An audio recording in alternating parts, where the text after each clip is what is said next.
If you're a regular viewer, you might have noticed it is not that often that we actually cover Finland in Global Grid, but today we're doing so for the second day in a row. Yesterday, we covered the incredibly close parliamentary elections. Today, it's the country's formal acceptance into NATO membership in Brussels. And joining us here on set is France 24's chief foreign editor, Rob Parsons. Good to have you with us again, Rob. Rob, just tell us, first of all, how important a step this is for both sides, really, for Finland and for NATO as well. Well, for Finland in particular, it's massive, Stuart. This is a country which had military non-alignment, neutrality in its DNA ever since the end of the Second World War. To begin with, that was forced on it by the Soviet Union. But then, following the collapse of the Soviet Union, end of the Cold War, the Finns effectively made a choice to stay militarily non-aligned until Russia decided to drive a tank through those conceptions of sovereignty and territorial integrity, rule-based international order, and invaded Ukraine. At that point, the Finns started asking themselves, how safe are we? You know, if we're non-aligned, there's a chance, surely, that if Russia decides to get it into its head, that it could invade us as well. Popular mood swung completely in favour of joining NATO, as it did in neighbouring Sweden. Both of them applied at the same time. NATO very happy about it because it adds strategic depth to their defences, plus introduces forces which are already NATO trained. Finland's armed forces operated quite often in harmony with NATO forces. So for both sides, it's a win-win situation. And of course, that NATO Article 5 applies as well, so that if Finland is attacked by Russia or any other country, then the rest of NATO comes to its defence as well. So, I mean, that was the security that joining NATO offered to the Finns. That's why they decided to go for it. So, you know, an enormous error, one would say, on the part of the Russians. There was a while the Turks and the Hungarians held up the application for Finland, but that's now fallen aside. Sweden yet to be accepted in because of the remaining opposition. But today, Finland makes that fateful step for it, you know, after 75 years of neutrality, of becoming a NATO member. It was thought, maybe even hoped, that Sweden would be part of this ceremony today. It hasn't happened. Why is that? No, it hasn't happened for that reason, because of the Turkish and Hungarian opposition.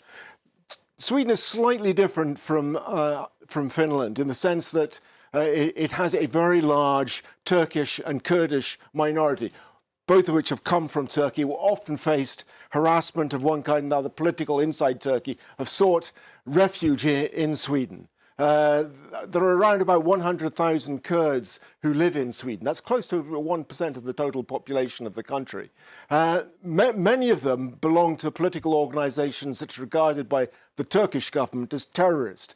And for that reason, the Turks have been saying we will not allow Sweden to join. And bear in mind, you know, Turkey as a member of NATO has a veto, as does Hungary, on any other country joining. Everybody has to, all member states have to agree on membership. Turkey won't grant that until Sweden changes some of its legislation on terrorist organisations, as it calls them, and until it extradites 130 Turkish citizens, which it regards as terrorists. Sweden has made some changes, but not sufficient for the Turks at this stage, or the Hungarians for their complaints of their own about political criticism of Viktor Orban, the Hungarian Prime Minister, by the Swedes, which they haven't taken kindly to.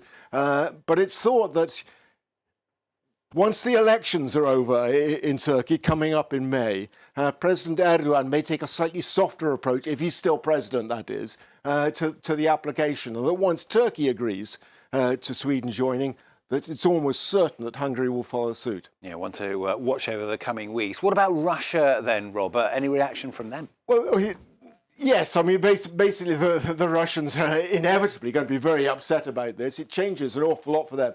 Essentially, they've made a massive miscalculation.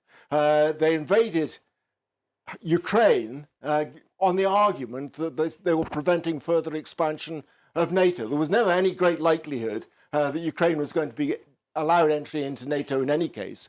But by invading Ukraine, they so alarmed Sweden and Finland that both decided they wanted to join NATO. Now, you look at this map here, you can see just what it means for Russia. This border here is absolutely massive. Finland is, in terms of population, is a relatively small country, 5 million people or so. But that border is 1,340 kilometers long. That makes Russia much more vulnerable than ever was before. The Russians have threatened that they will move forces to guard this border, but it takes a lot of forces to guard a border that length. And at the moment, Russia is involved in a very costly war with Ukraine, which has tied down its armed forces. So it's difficult to see where it's going to find the forces to defend this border without undermining its military effort in Ukraine at the same time.